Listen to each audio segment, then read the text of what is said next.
Hey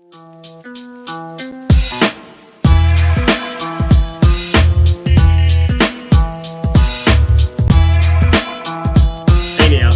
Hey now. Hey now. I scored, man. I wondered where you're going with that. This guy's legit. You should see that. Hello, good people of the internet, and welcome to Ballcaps Bagpipes. My name is Danny Quinn of the Glasgow Comets. And I am Ross Manor of the Taper Breakers. How are we, Danny?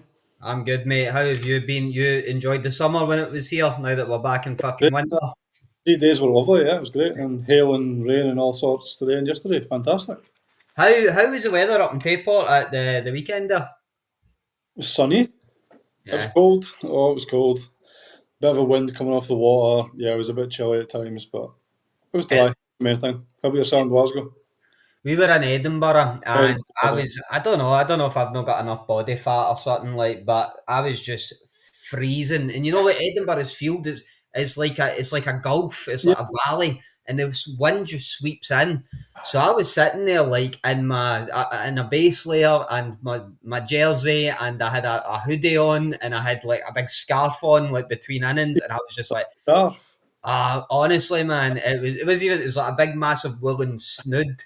And I was like, this is fucking diabolical, man. Like, it looks so sunny and so lovely, but it was just freezing cold, man. So, it was good fun, man. It was good. It's just good to get the season kicked off and be playing again.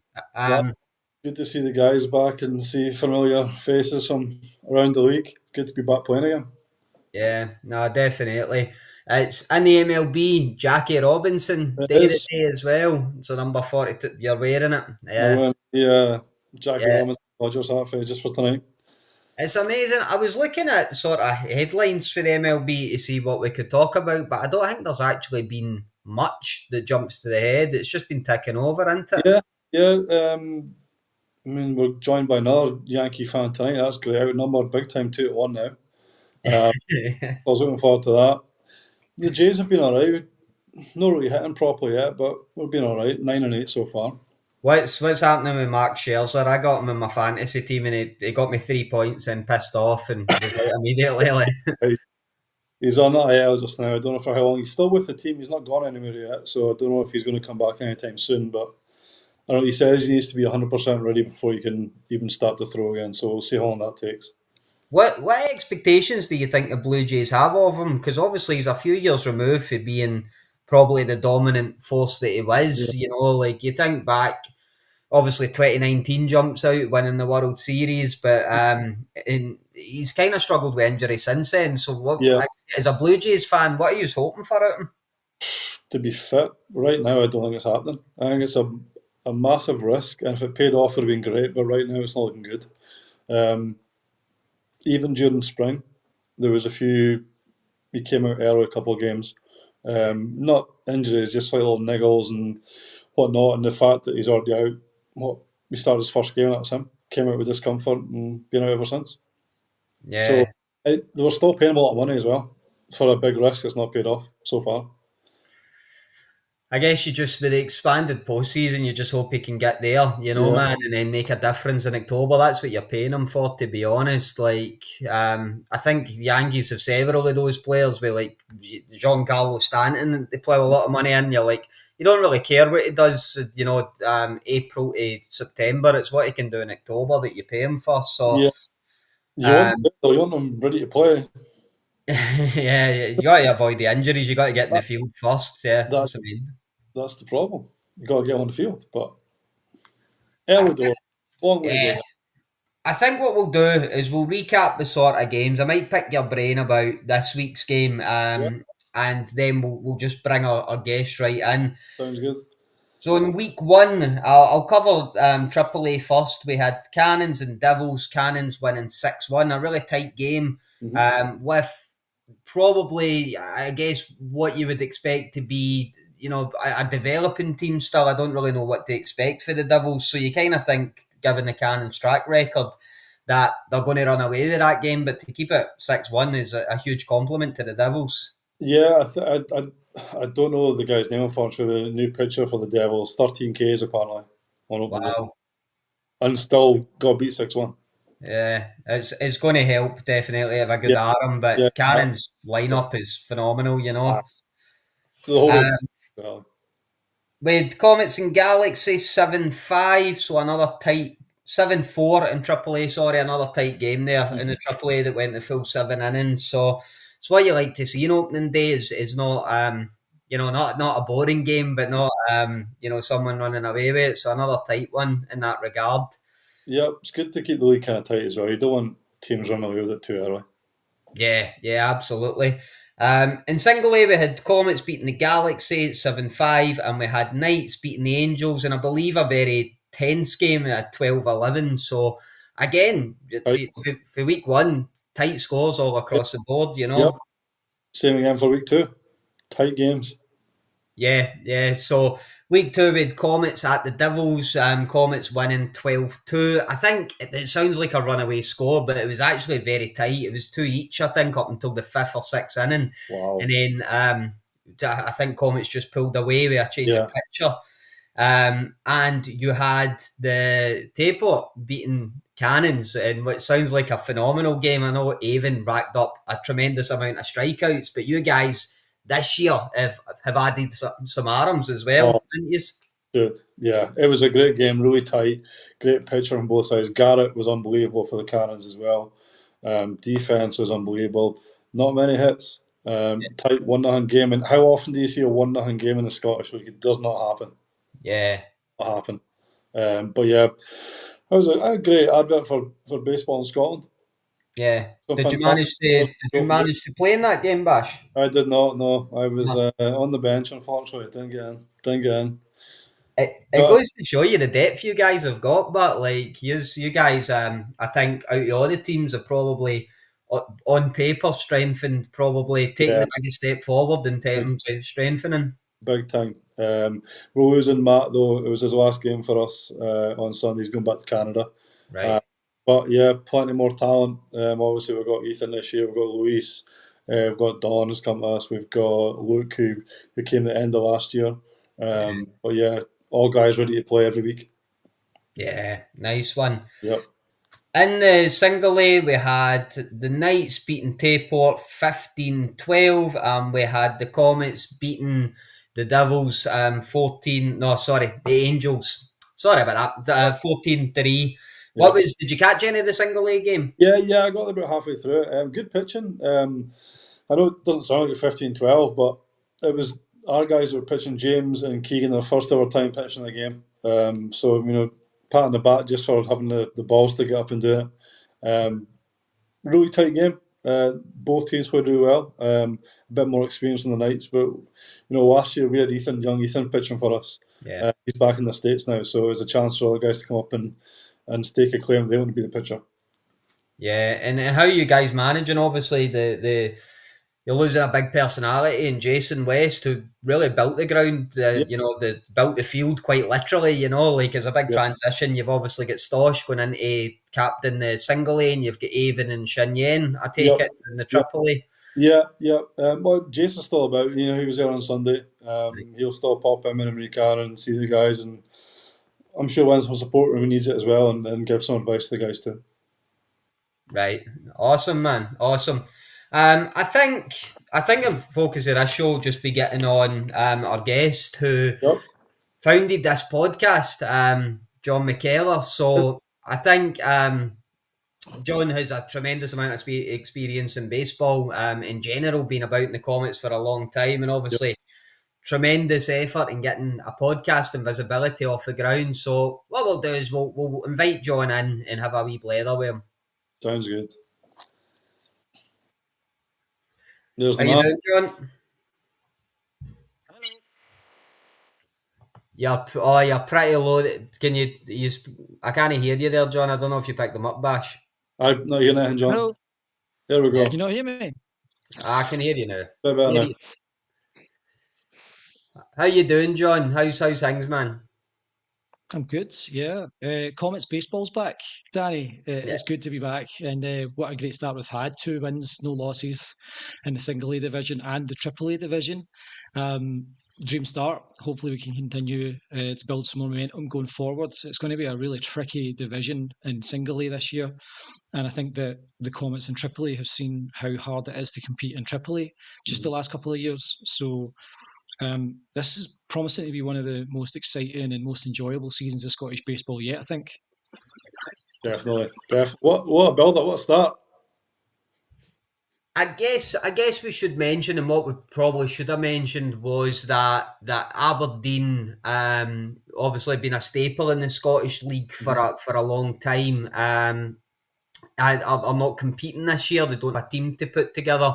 And that's something that is just, really terrible for the guys that are up there wanting to play baseball. I think behind the scenes, Scottish Baseball Scotland are looking at how can they still get the guys involved that want to be involved, in some capacity, probably in the single A. So, I guess you hope this is something that is temporary and something that, can be built upon. But, don't just like skim over the fact that we, have lost Aberdeen. And obviously for you guys, Bash, that was your friendly rivals in the league. Yeah. So, that was the team I played at. I started off there in Aberdeen. I was there for 5 years. And when I was there, we had 2 teams. We had the Oilers and Express. That's many players we had. And even then, there was guys that we just could not get in the lineup because there was that many players. yeah. It's a shame to see them pull out this year.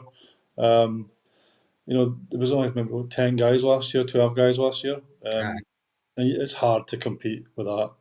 You need guys turn up every week, ready to go. It's a long season. And if you're getting beat every week, it's not fun either to turn up, is it? Yeah, no, you're absolutely right. And I guess we'll pick it up in another episode. But yeah, just a doff of the cap there to Aberdeen. Yeah. And hopefully we can get the guys involved in playing baseball that want to play this year. That's the ambition. I see the university team, they seem to have a lot of bodies there, but they don't seem to get them over at the Oilers somehow. It'd be great if they could start to get bodies over there and fill out the roster again. Yeah, here's hoping. Yeah, fingers crossed. John, I know you obviously founded this podcast. You great visibility on here. I think people know you very well. But He's got the mug as well. He's got the mug as well. He's got the mug. The league is forever fluid, so there will be some people here that have tuned in or will tune in future that maybe haven't seen the earlier season. So, this is our chance really to crucify you, John. I'm going to be honest. Some hard-hitting questions, like put you in the hot seat. I would expect no less. I would be disappointed otherwise. Get us started with telling us about your journey into baseball. How did you become interested? How did you become in Glasgow as a player? How I became interested in baseball really goes back to 1995. I became a hockey fan by playing like NHL Face Off on PlayStation. I don't know if either of you guys played that. Played NHL 94 and 95 and 96 on the Mega Drive as well. Didn't watch any sport because at the time I was 8 years old and I wasn't able to stay up all night. We didn't have like streaming services back then. So I just played the video games and I fell in love with the New York Rangers. The reason I fell in love with the New York Rangers was because of the name of Mark Messier. I just fell in love with his name. I had no idea who he was, but I just thought, oh, Messier, what an amazing name that is. I was like a 7-year-old child and I'm a bit odd at times. I can be a bit of a strange one. So yeah, I became a New York Ranger fan. I sort of became a Chicago Bulls fan as well because I loved Michael Jordan, as most people did back in the 90s. And in 2001, so back in the teenage years, a Friday night staple for us was a trip to Global Video in Bells Hill at Bells Hill Cross. Unfortunately, it's no longer there. But we would hire out a couple of video cassettes and we would hire out a couple of games and we would just kind of play about the games. Didn't have a whole lot of money back then, so we tended to use that as a kind of way to sort of build our wish list for Christmas when it came to video games. And I ordered All-Star Baseball 2001 because I had already been playing hockey games for several years. I've been playing NBA Live for several years. And I thought, I'm going to try something new. I'm going to try this baseball. And it had on the cover Derek Jeter. So I was like, He's pretty cool. You know, I like the pinstripes. But I wasn't a Yankee fan initially. Like, I didn't start watching games until later that summer. So I want to say that would probably have been around the May of 2001. Mhm. It was All-Star Baseball 2002, because back then they had that annoying tendency to put the game's year in its title as the following year, which always annoyed me. To this Yeah. day, it still annoys me. Anywho, so I played that for a bit. Kind of played around with different teams and stuff. Didn't know anything about the rules, and so I thought to myself, what better way to learn the rules than to watch a game? Because by that point, I'd started watching hockey on and off on Channel 5, so I knew that baseball was also on. Yeah. Decided to take in a game, and it just so happened that the game that I took in was Mets at Yankees at Yankee Stadium on the Sunday before the 2001 All-Star game. Pitching matchup was Glendon Rush for the Mets versus Randy Kiesler for the New York Yankees. Kiesler, a Texan left-hander who I think maybe made between 1 and 3 more appearances for the Yankees before disappearing off the face of the earth. The last I read, he was with the Reds organization at one point. Yankees won that game. Todd Zeile actually hit a solo home run to give the Mets the lead, but then a certain Derek Jeter, whose name and face are recognised from the box of the video game, hit a home run to tie it, and the Yankees had a rally later on that game to win the game. And so I was like, well, that was a really entertaining game. I quite enjoyed that. I didn't really still know what was going on, but I loved the vibe of Yankee Stadium watching that night. And it was the old stadium, you know, it was the real Yankee Stadium, as I like to call it. So I was just like, this is amazing. It's like a religious experience watching the Yankees play at Yankee Stadium for the first time. So I was like, yeah, I think I've found my team. Watched the 2001 All-Star game. Cal Ripken Jr. hit a home run in his last ever All-Star game that day. I remember that. But also Derek Jeter, and I think Mariano Rivera was on the roster, but I don't remember if he played. Yeah. But Derek Jeter was there, and so I was like very quickly becoming a Derek Jeter fan, because he was the guy who was on the box of the video game. He was the guy I'd seen hit the first home run as a Yankee, and he just seemed like really cool. And so I, over the course of that 2001, second half of that 2001 season, I became more and more a Yankees fan. What solidified it really, though, was not Derek Jeter, but Mike Mussina. He pitched almost a perfect game at Fenway Park on Sunday, 2nd of September. I think it was the 2nd of September, because it was the Sunday before the Tuesday before 9/11. He had a perfect game going in the 9th inning at Fenway against none other than David Cohn. And he had I think it was a 3-2 count on, I want to say, Carl Everett. And the Red Sox got a single with 2 strikes and 2 outs in the bottom of the 9th to break up the perfect game. The Yankees won the game 1-0, but I was so gutted for him. But I was just like, that performance for me was what really sealed me as a Yankees diehard. From there, I was all in. I was just the coolest thing I think I'd ever seen in sports at the time. Yeah. And you wear the number 35 nowadays, don't you? Same as Mussina. That's for correct. That very reason. Yeah, it's for Mike Mussina. Yeah, because when we initially started the Comets, I wore number 2 for Derek Jeter, but when we got the kind of new threads, the new jerseys, we had to pick between 16 and 99, because the 1 through 15 jerseys that had been worn previously, they were to be kept for, you know, spare jerseys for rookies and stuff. And so we got asked to pick a number, and I was going to go for number 15. But they said that 15 was the cutoff, and I wasn't able to use it. So I was like, "Oh, god damn it!" So I said that to you, John. They said that to you. They didn't say that to me when I said I want a number 15. They went, whatever you want, Danny. It's fine. I know. By that point, though, I think I had sort of fallen really very much in love with my number 35 shirt, to be honest. I can't imagine anybody else wearing that shirt. I want to be number 35 for the Comets forever. So it was either between 35 or 36 for Mussina or David Cohn, because in the kind of meantime, I had become a big fan of David Cohn as well. Like, looking backwards towards he was the ace of that Yankees dynasty, which a lot of people seem to forget. Like, a lot of people, I think, look at Clemens as being the kind of ace of that staff, but he was only really there for the last 2 years of that period. So yeah, it was between 35 and 36, but because of that night of near perfection in September 2001, there really was only one choice, and it was Mike Mussina. So obviously you know, massive Yankees fan, John. You know, but In terms of coming to play baseball for Glasgow, how did that come about? So that actually started in 2007. I remember it was late April 2007 because it was that month that Alex Rodriguez had like an absolutely insane first month of the season. I think it was 14 home runs and 34 or 37 RBI or something like that he had that month. I can't remember the exact figures, but he was just absolutely tearing the cover off the ball all month. So I remember like being really excited about the Yankees that month, and especially about A-Rod. Little did we know what was to come with that guy and the liability that would sometimes be. So I ran a search on internet and for baseball teams in Scotland and thought, I might try and play if there's any teams in Scotland. I didn't know if there were or not, but I was trying to search because a buddy of mine from childhood, he was like, I'll go with you if you want because it's something for us to do. And so I ran a search and I found the Strathclyde Falcons, which was previously a team out in, at the time that I went over, they were playing out Linwood in Paisley. Right. And so I went over and did one training session with them. But at the time, I think they were kind of struggling for numbers, so they weren't really sure about their participation. They might have actually folded shortly after that. Right.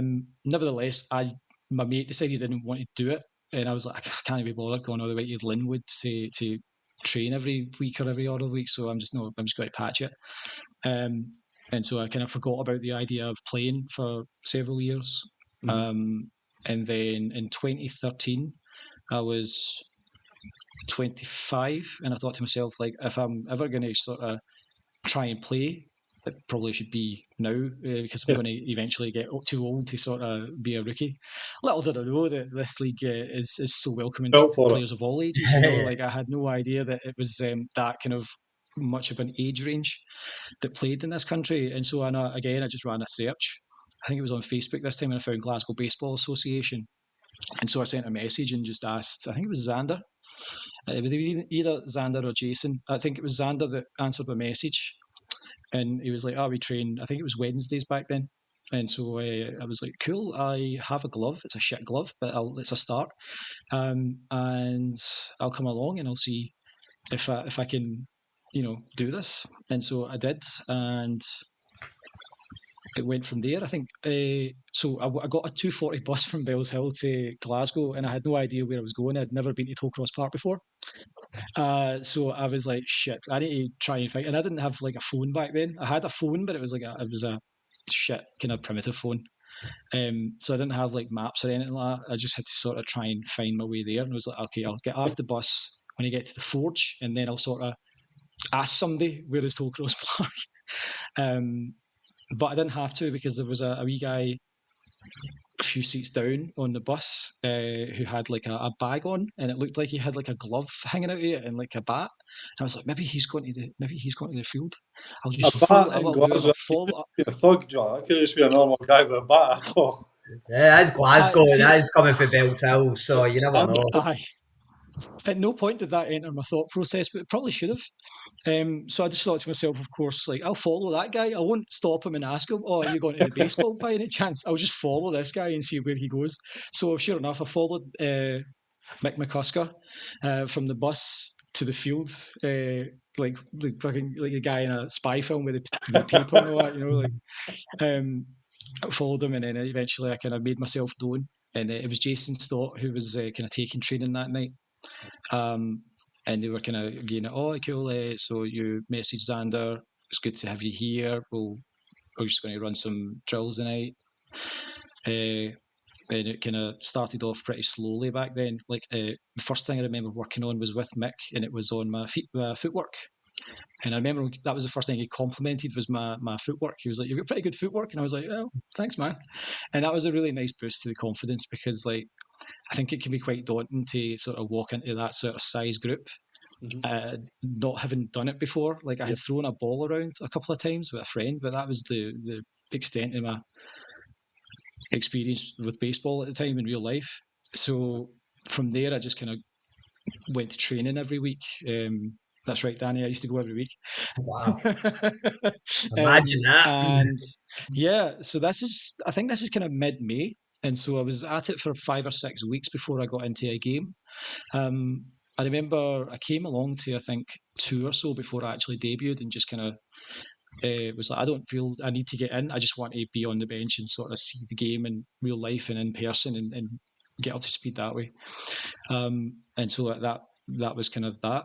So I want to ask you a question, John. I was thinking about this. If you can think back to competitively when it was just the AAA league, it was just the SNBL or however it was framed then, and then moving into the single A league, thinking about competitive play, I want to take a swing at what positions I think you have played and you haven't played.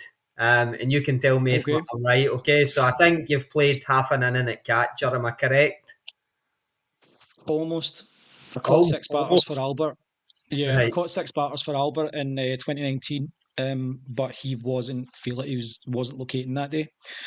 In 2019, he averaged 179 pitches a start, and by that point in the season, he was absolutely fucked. Like, Albert had given us so much of like that shoulder and that arm through the course of that season that he didn't have anything else left to give by that point in the season. And so Right. after 6 batters, I think he had walked 4 and given up a couple of hits, or maybe it was the opposite. But he was, I can't pitch today. Yeah. So he So- switched into catcher. Yeah. So But I have kinda- caught in a AAA game, believe it or not. There you go. So I can tick off the ones where I've placed you. So I've placed you in corner, outfields, and first base. So I know you've played them. I know. I'd need to take a guess at whether I think you've been placed in other positions. I do think you've probably played second base at some point. Yes, I've played second base quite extensively. Yeah. Yeah, I think you have to play second, yeah. I'm going to say you have played at some point centre field. I have played precisely 1 game from start to finish in centre field, and I've played, I think, 2 innings otherwise in centre in my entire time playing. Now, so that leaves third, short, and pitcher. And I'm going to say that you, somewhere along the line, got a start at third. Does it have to be a competitive game? It does in the league. Nah, so I don't think you've ever game at third.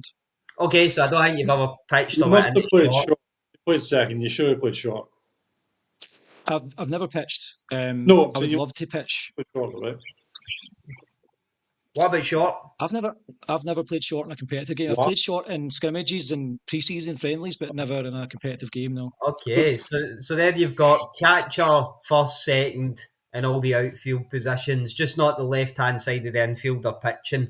That's quite extensive there. Like, I think I know the answer to this, but what was your favourite out of those positions? When I was fitter, left field.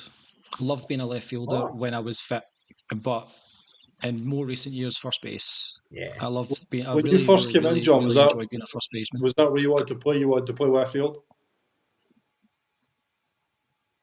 No, I wanted to catch. Yeah. Yeah, That was your thoughts when you first got off that bus and followed the guy along? I want to catch baseballs. Yeah. From the very beginning, there was that understanding that you would be in right field initially. It's kind of a rite of passage to play right field for a half a season before you go anywhere else in this league. But no, yeah, if I had to choose either pitching or catching, but I knew that I was never going to be able to pitch. I just don't have the arm. That's probably why I've never played the left side of the infield in a competitive game either. Right. Yeah, that's interesting. Yeah, I mean, obviously this season, not to give too much away, but we are a podcast, so whatever, catching might be on the horizon for you. It's something you're working on again. I'll be available to catch in an emergency, but we do have a couple of young fellas that have joined the team that I think are taking to it like ducks to water. So I will probably focus on other areas of need, but I'll be available if needed, and I will get reps from time to time with Craigie at catcher in training. Yeah, nice one. I'm sure Craig's kneecaps will thank you dearly, given that he's played almost every inning there since the inception of the A-League. Obviously, I think I picked out in your pod, when you spoke about A-League and speaking to you personally, the emergence of the A-League in terms of what it has created for people like yourself, but also people that are coming into the game and just expanding opportunity for participation at those levels. What have you seen through the creation of the A-League, and what have the benefits been from obviously coming from that 2013, 2014 sort of Comets and SNBL? Yeah. I think that the opportunity for more playing time for more players is a really great thing. It's really great for developing newer players. You're not so much thrown in at kind of the deep end anymore. Which, like I say, back when I was starting, it could be quite daunting because like you had guys like Shinyan in their prime pitching for Edinburgh, and you had Jason Dare pitching for the other side of Edinburgh. There wasn't really much in terms of like Surcease. We didn't have the two Glasgow sides when I first started, but the first full season I played, 2014, was the first year of the two. So you had your two Glasgow and your two Edinburgh, and I think that 2014, Ross, that was the first full season that the Oilers played. Yeah. So you had like all of a sudden it went from like this 4-team league of Glasgow Baseball Association and 3 teams for Edinburgh, 2 of which were like souped up to the gills, to like this larger scale thing where you had the 3 Edinburgh teams and you had 1 in Aberdeen and you had 2 in Glasgow. So it was a pretty rapid expansion, and there were so many great players around that back then that I kind of felt so far behind. Like, it was crazy. Like, I was like, what am I doing here sometimes? But I might have sold myself short slightly. I don't know. I wasn't always that. I wasn't always as slow as I am now, I think. So there's that. But the emergence of the A division has given entry-level players that step to learn the game better and get more reps and more innings before they make that step up. And it means that you're not having to compete with established players already for time at a position from the word go. For players like myself who, let's be honest, are in decline, quite frankly, I've been declining for a long time. It gives players like me a chance to be around the bench and help the game in different ways. Like, I can help with my experience more now, rather than having to try and compete on the field as much. I'm really more of a backup player these days. I was going to say, John, it must be nice. You've played for a while now. It must be nice to be able to pass on your experience to younger guys that are just starting their journey into baseball. It really is. One of our teammates, Martin Walker, and he actually really very sweetly complimented my coaching. Not this Sunday, it was on opening day, and it's one of the best feelings. It's probably the second best feeling I've ever had playing baseball. Yeah. What's the best feeling? Dare I ask? I think the answer. Got to be winning, right? There you go. It had to be that. The President's Award, is that? It's the Services to Scottish Baseball Award. Yeah, Bash and I were talking, and we think you should hand that over to us now that we have the podcast. So we're expecting this year. Yeah. You'll get one of these when you do 39-hour-long interviews with the flu and raise over 10 and help raise over $30,000 for the Negro League Museum. Well, that is true. That is true. We've got big shoes to fill, Danny. Yeah. There's a few ways I can pivot here, John. I guess I'll pick up first the podcast. How did the inception of this podcast come about, and what was your journey like and your ultimate decision to pass that on? So it kind of goes back to that first few years of the Comets. I had a pretty good 2014 season. I had a fairly good 2015 season. I didn't really play at all in 2016. I had a mixture of physical injuries and mental health problems that were kind of plaguing me at that time. 2017, under John Nelson, became the head coach of the team, and that was when I started to play a lot more in left field rather than right. And he probably gave me more playing time in the AAA setup. It wasn't really called AAA back then, but that's kind of essentially what it was. So that kind of trust that he put in me really reinvigorated me. But that was a pretty messed up time in my life in general, those few years, and 2017 was a mixture of like some nice times on the ball fields, but a lot of tumult in my personal life, which really came to a head 2018, which is ironic because 2018 is the best season I've ever had. I batted 417 that year, and I met one of my best friends that year, Danny Quinn. So that was a kind of weird period. So anyway, so in terms of the podcast, because of how my life was kind of going at the time, I wasn't really sure how much longer I was going to play. And so I was like, right, I don't know if I'm going to be able to, because my body was beginning to fall apart and my mind had pretty much already collapsed by that point. So I was just like exhausted. And at the same time, at the end of the 2017 season, Jason Dare retired from playing and he wanted to kind of keep in touch with the game. So he had this idea to do the podcast. And I had some previous podcasting experience from like another kind of large part of my life, which is music, with NHC Music and doing the podcast there. So he knew that, and he was like, "I've been wanting to do a podcast about Scottish baseball, and I wondered, based on like you having that experience, would you like to co-host?" And at the time, I was like, "Yeah, that actually sounds like a really good idea. It would be a chance for me to not put so much pressure on myself on the field every weekend, because I am my own worst enemy when it comes to pressure and expectations." So I was like, yeah, that sounds good. And so we sort of spitballed for about another year and a half. So that was the end of 2017. I played in 2018. Had a really good season, which was super weird because I could barely get out of bed most days that year. And then 2019, I had started to sort of be like, I really want to start doing that podcast and start to transition away from playing. Certain things happened in my personal life in 2019 that accelerated that a bit. My then partner became pregnant, and we were expecting my son. So I was like, I'm not going to have my Sundays free anymore. I'm going to spend my time with my son and with my partner at the time. So the podcast will be a good way to kind of keep in touch with the game. So we debuted the show in, I think, August of 2019, and sort of used that last kind of 6 weeks as a kind of trial run, a pilot run.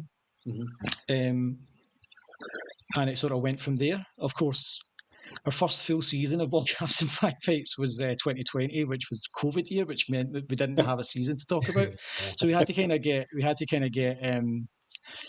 creative with our guests and with the topics that we talked about. So that was kind of a really great learning experience as a podcaster. But it was kind of frustrating because we didn't have anything Scottish baseball related to talk about. The one thing we'll talk about, right? Yeah, exactly. Yeah, the whole point of the podcast was to use it to be a way to sort of show the world like baseball exists in Scotland, and it's a really passionate community, and it's a community of people who, every single person that is involved in this league, whether it's a player or a coach, they are the people who carry the flag for this wee community. There's probably less than 200 people in this entire league, but it's such a passionate group. Some of whom don't even watch baseball, but they fall in love with the actual game itself, with the teams that they're involved with. It's just a great social experience as well as being kind of good exercise. You touched on your mental health there, John.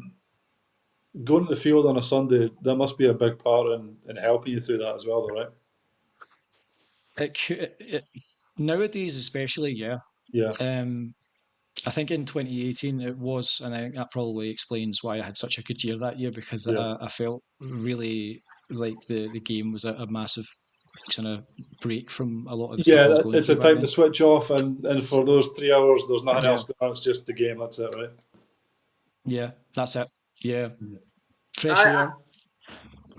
Sorry, John, I just want to expand on that because obviously this was something I was thinking as well. Like you and I have had some deep conversations about this, and obviously, I work in mental health, and I'm a massive advocate of that. And one of the things that we know when it comes to managing better well-being, better mental health is exercise, but not just exercise for the sake of exercise. It's exercise specifically within communities like we have in Glasgow and Tayport and Edinburgh and that, because you get those social connections and there's lots of benefits to it. That said, the one of the symptoms of when we do struggle, when everyone struggles with their mental health in various forms and guises, one of the symptoms that people often experience, regardless of where they are, is that it attacks our self-esteem and it attacks our self-image when we are vulnerable. So, on one hand, exercise is great, but you're committing to a game that is built around the premise of you failing fucking over and over and over and over again, no matter how good you are. So, where's the balance in that? Is there times where it's actually not so good being on the field because of that sort of stacking of, I'm going out of place and I'm essentially failing, or do you really need to work in developing your mindset for that? That's probably a bit of a deep question, but just keen to hear your thoughts, man. At times, it was pretty self-defeating just to show up because I just wasn't feeling it, and that was actually more so the case in the last couple of years than it would like in kind of 2017, 18, and 19 to an extent. But in 19, I was feeling much better. Baseball was very much a refuge, and I think that showed in my performances. Like I say, in 2018, I had a phenomenal season in 417 batting average. I'll probably never come anywhere close to that again. Like, that was just a phenomenally successful year for me. I was playing regularly in left field, and I wasn't like all that beaten up either. I wasn't feeling as heavy. I didn't have that feeling of the weight of the world being on my shoulders either. So it was like it was just a kind of perfect storm of. So maybe that's not the right thing to say because I was really going through some stuff back then. So it wasn't a perfect storm. It was a perfect escape from all that. In 2017-18. And then in more recent years, I started to struggle more and more with the diagnosis that I initially got in 2016, which was clinical depression. So I was on several antidepressants between 2016 and 2023. It turns out I don't have clinical depression. I have ADHD, and I didn't get diagnosed with it until last January when I was 36 years old. Thanks, NHS. Thanks, Boris. How helpful is the diagnosis of ADHD and your understanding of yourself and life, I guess, and your journey through life at this we're going a bit off baseball here, but it all links back into that, doesn't it? How useful has that diagnosis been for you? It hasn't been very useful on the field. It hasn't fixed my swing. It hasn't repaired my hamstring, but in terms of my personal life, it's been such a massive help being able to be on the correct medication and understanding more about how my mind is wired and how it works. And it's allowed me to be a bit easier on myself. I'm able to just kind of take a seat and enjoy being at the game now instead of always feeling like, right, if I don't get hit here, I'm going to be failing my teammates. If I don't make a catch, if I make an error, I've completely blown the game. I'm less prone to outbursts of like not so much anger but frustration, but like quite violent outbursts of frustration, if that makes sense. So I'm able to kind of just like accept the game as it comes a bit more than I was previously. I was extremely hard on myself, and I've always tried to pride myself on being a really supportive teammate. I just was never able to turn that like inwards to myself and say, you know what, and Jason Dare, one of the first things he ever taught me was that it's a game of failure. You know, you fail 7 times out of 10 and you make the Hall of Fame in this game. But I was always just like, if I don't succeed in clutch situations, I'm failing myself, I'm failing my teammates, and I don't deserve to be here. I was extremely hard on myself. John, I'm exactly the same. I'll be the biggest team guy in the world, but I can't shine that back on myself. If I make a mistake, it's the worst thing in the world. Whereas a teammate makes a mistake, hey, it's okay. Don't worry about it. Don't worry. We'll get the next one. It's fine. It's fine. If I make it, I'm thinking about it for the next 2 or 3 innings. I will not get out of my head ever.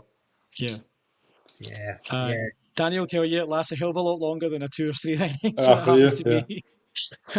I think, John, we're all critical of ourselves, aren't we? You know, the difficulty with this game, and we spoke about it with Gabriel, is that right now, if you have a shit game, you need to wait another week to rectify that. And we've got lives, you know, we can't be at every single game and stuff like that. You know, so sometimes you're waiting 2-3 weeks to do that, and you've literally got maybe 2 or 3 at bats to rectify what you've sat and marinated on.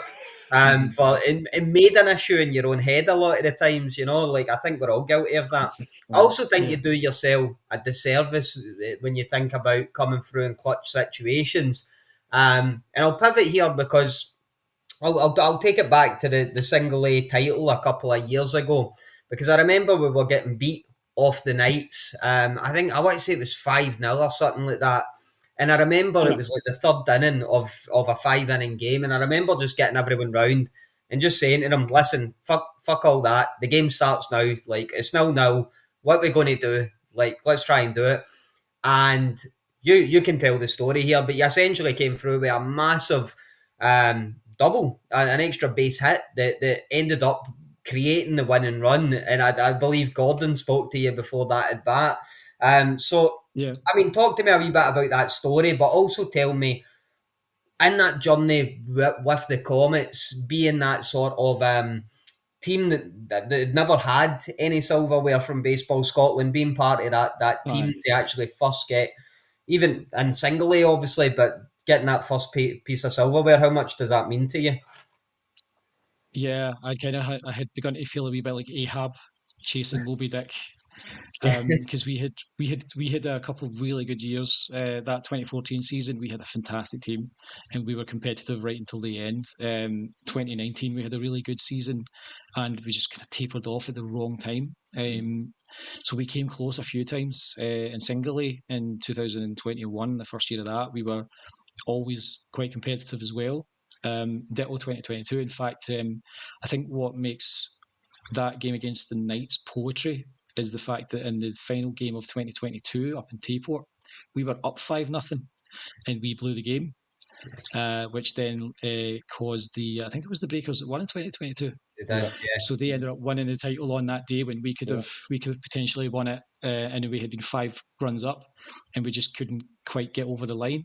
So to be in that situation, but in reverse a year later, with a chance to seal the title that day, it was just pure poetry. And I think the fact that you had kind of got us around and said, look, we don't have anything to lose here, but we've got everything to gain if we just, start swinging the bats and doing what we know we can do. We had done it all year by that point, so we knew that we were capable. And so that just kind of reinvigorated us, and we started kind of hitting. And I remember, I think I had batted in a run, and then someone else batted in, or someone scored from third and tied it. But like when I came up for that bat, Gordon sort of grabbed me by the shoulder and said, "No pressure, mate, but you need to hit a double like right now. Like there's not, we just need a double." I had never had an extra base hit in my entire life at that point. Wow. I was very much a singles hitter even when I was at my best, and so I was just like, well, no fucking pressure.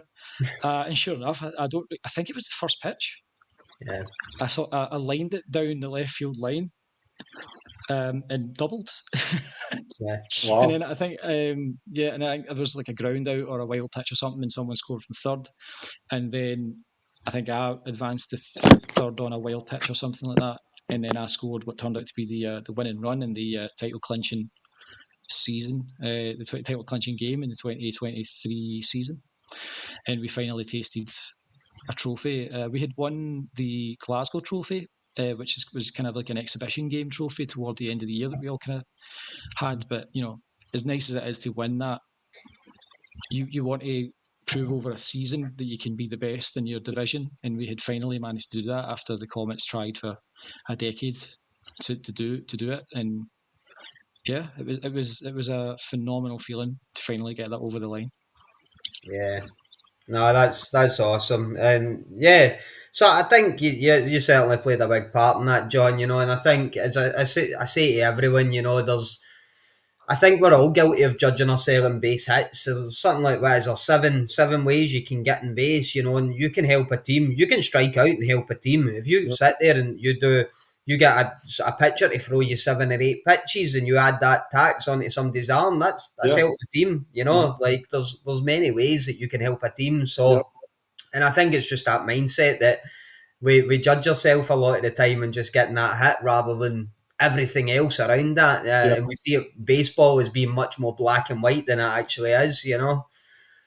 That's something I've definitely learned more in the last couple of years. You know, like I had my first ever walk-off RBI last year, and it was on a hit-by-pitch, and it was literally a pitch that just it grazed the laces of my shoe. Like it was such a pathetic way to get on base, especially to like win a game. But it was a bases loaded hit-by-pitch on the laces of the shoe, Hey, and I was like, man, like I had not like envisioned this being that sort of anticlimactic. I had envisioned like a Giancarlo Stanton-esque like bomb to like left center, you know, which is never going to happen. I've made peace with the fact that I'm just not a power hitter. we all have that one dream though, but we've all got that one dream to do it. Yeah, but it's something that comes with experience and getting older and more mature about the game. I think like if I can contribute in any way to the team's success, Yeah. then it's worth trying to get on base however I can. Yeah. So Even grinding a pitcher down, you know, or advancing the run or whatever it is. It doesn't have to be getting on base yourself. It's doing Yeah. that's the big thing. That's something there's something else that I kind of pride myself on is being able to kind of work at bats. Like I do tend to walk a lot. I tend to get in a lot of deep counts. Matt Gill was pitching to me in a scrimmage the other week, and he called me an intimidating hitter because of how difficult it is to sort of get me to swing at bad pitches. Generally, I do have the odd brain fart still in swing at nonsense, but that's something that we all do. Yeah. We don't train every day like, at a high level to sort of work that out of our game as much. So looking, anything I need to get I'm swinging this no matter what. That's the work. I feel at the start of the season, I'm always like, I want that first hit of the season, you know, and I end up swinging it absolute. You're chasing for it. You're hungry for it. You're chasing it. Yeah, it's not there. Yeah, Let it come to you. Yeah. No, you're absolutely right. Yep. Looking forward, John. What's the big ambitions for you this season and the next season? Just what do you see your future contribution to baseball being? For this season, I just want to be the best teammate that I can. Try to contribute where I can, whether it be in the field or trying to get on base as much as possible. I would like us to try and compete for a third straight title. It's going to be extremely difficult to win it because each of the seasons that we've played this division, it has got more and more competitive and more tough, which is the way you want it. If you lift the trophy at the end of the year, you want it to be because you've beat the best players possible. You don't want to sort of storm through and be like, oh yes, we've won this title dead easy. Yeah. You want to tough it out. You want to beat players who are also competitive and you know, it's so that's the hope. I wouldn't necessarily call it an aim because I think setting goals to win titles is slightly. It's probably I'm going to get ripped to shreds as a Yankees fan for saying this, but it's pretty arrogant to set a goal of winning a championship. I think it's disrespectful to the other teams and players in the league to say, oh, the goal is to three-peat. It's very difficult to three-peat. No one has done it until the Cannons, I think. League title wise, yeah. Or did the Galaxy win 3 straight? I think the Galaxy won 3 straight. They did. So oh no, in fact, I think the Cannons did previously as well, or the Devils did. So it's probably, I guess, it's easier than I thought. But like, it would be an unprecedented thing to do at our level, like in the A division, and with how competitive that's gotten, it's going to be very difficult. So we just have to try and have fun and try to compete every week, and see where we can take it from there. I'm very excited about this group. We've added some really fantastic additions in terms of new players like the draftees. We've seen players like Martin Walker, Chris Chan become, go from like entry level to like almost like they're every week starters now. So it's great to see their progression. We've got a really strong squad. We've got Matt Gill back in single A this year as well, so I'm excited to see what he's able to do this season in terms of helping us compete. So yeah, it's exciting. And long term, I would like to sort of expand on like the advisory role that I've kind of got as a veteran teammate into more of a formalised sort of coaching role, whatever kind of shape that might take in the future. I don't know if I would ever manage, I think I would be a shit manager. We're all shit managers, John. Like, but Yeah. the thing is, when you're the manager, you can be a shit manager because it doesn't matter what anybody else thinks. You're the boss. Aye. Do you know what I mean? Doesn't matter. Yeah. I don't think I would be a great decision maker. I would probably be better in like a bench coach type of role where I'm kind of an advisory capacity. Like yeah. I would like to think that players can come to me for advice and learn situations a bit. You know, that's kind of what I would like to do long term. Yeah. I think you would be, John. I think you'd be a good manager because at the end of the day, I think, you know, whether it's baseball, whether it's a workplace, whether it's anything, like when you look at leadership in any form, it's not about acting in your own interest. It's not about thinking, I always know the answer. This is what we're going to do. It's about operating on the consensus of the group and knowing the group well enough to know what the consensus is. So it's being selfless enough to say, I maybe don't think this is right, but if you guys think this is right, this is what I'm going to do, because trust and culture is more important than what you think or I think or anything like that. So, yeah, and I think you've got that in spades. You know, you're good at developing relationships. You've obviously got a lot of experience and things like that. Might be something in your future if you ever consider it. But you know, I think where we're at in Scottish baseball, any opportunity to retain knowledge is very crucial, because right now we rely a lot on who's over here for work, who's over here studying, who's coming over. So, you know, guys like yourself that have been built for the ground up in Scotland, we need to try and retain that to the best of our ability, you know. Definitely. Well, I certainly won't be pissing off to London for a fancy banking job like Xander did. That would be nice. That would be nice for all of us. Bash is just thinking, I need to get up in like 8 hours and get out of work at 6 in the morning, man. A banking job sounds nice, man. Not at all. Bash is, I guess we're kind of coming towards the end of this, and obviously, John, like, you know, you're no stranger to this. We'll get you on again, but Bash has got a question for you that we ask all the guests at the end of the podcast. Yeah, we need to think of a new one for this season, but we've not done it yet. Yeah. We're only second weekend, so we'll go with last year's question. Your death row meal, John. What's it going to be? A starter, a main, and a dessert?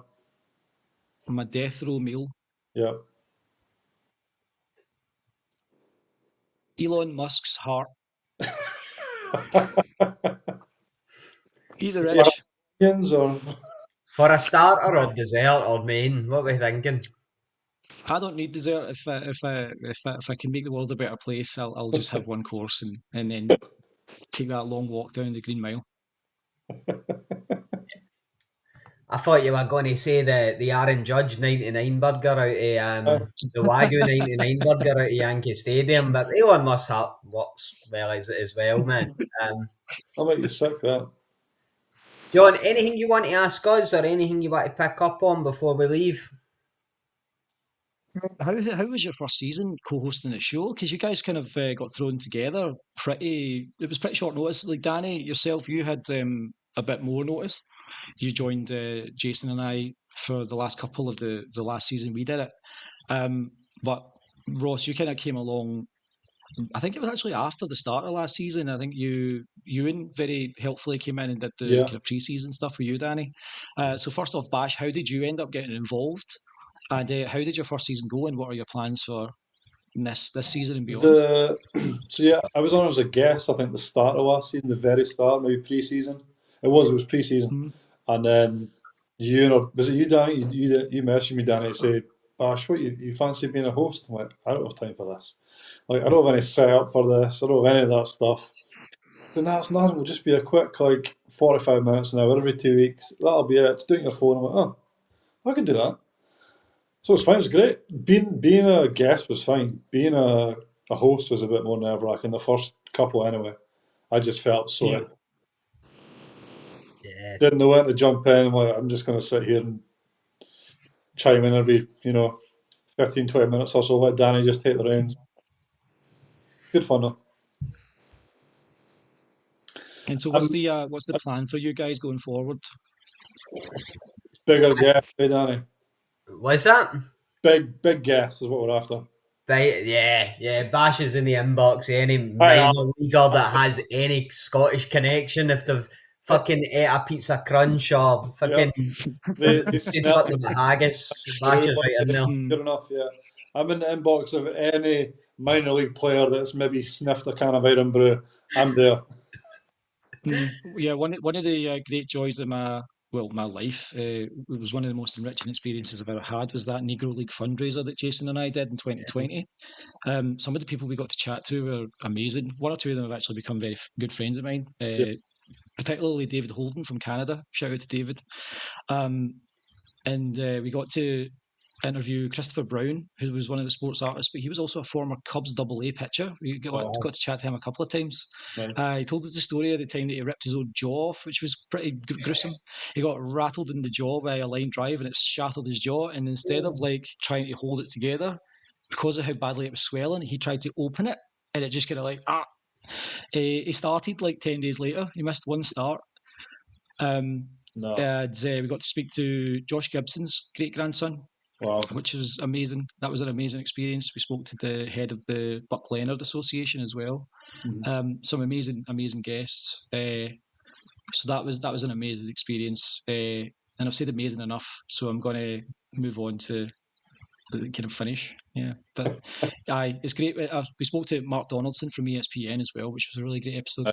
He's a Hearts man, so that made it even better. Big plus box you there, John, eh?